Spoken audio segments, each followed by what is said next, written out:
Hi guys, I'm here with Binibini number 3, Jersey Rain Cruz. Hi Jersey. Hello, I am Jersey Rain Cruz, Binibini number 3 from Makati. So, how was your journey so far at Binibini Pilipinas? Oh, it's actually been a month since our screening day. So it's been a month of movie of Pilipinas. So far, I am enjoying it. I really enjoy the sisterhood, like getting to know the girls, getting to know the organization, and of course, I'm also very excited for the future activities namin. Tell me, how did you enjoy for today's activities here in Advil?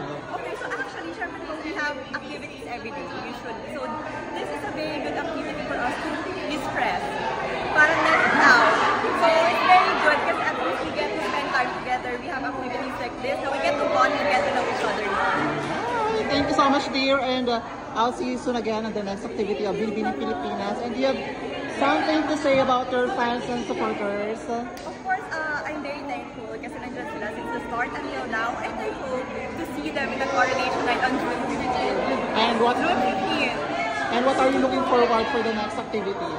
Of course, they prepared a lot of activities for us, and syempre, Binibini, it's like a marathon, and sometimes you have to conserve your energy, so meron po kaming more than a month. It's gonna be on June 15th, so I'm expecting a lot, and of course, I'm saving my energy for all our future activities.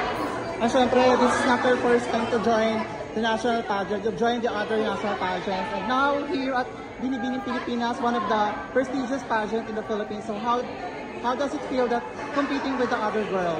Of course, yeah, I joined a national pageant before, the Filipino and Chinese community. And you know, after that, I thought na I'm more eager. Kasi before, I thought that's okay. But then, my journey in my previous pageant with Chinatown, it made me realize that I think I can do better. And this year, I'm very ready for Binibini Pilipinas 2025. And I'm very grateful, syempre, to be part of this alongside with all our beautiful 35 or a total of 36 Binibinis. Alright, congratulations, dear. Thank you so much. And best of luck. Enjoy your journey here at Binibini Pilipinas. How about your social media platforms? Where can they follow you?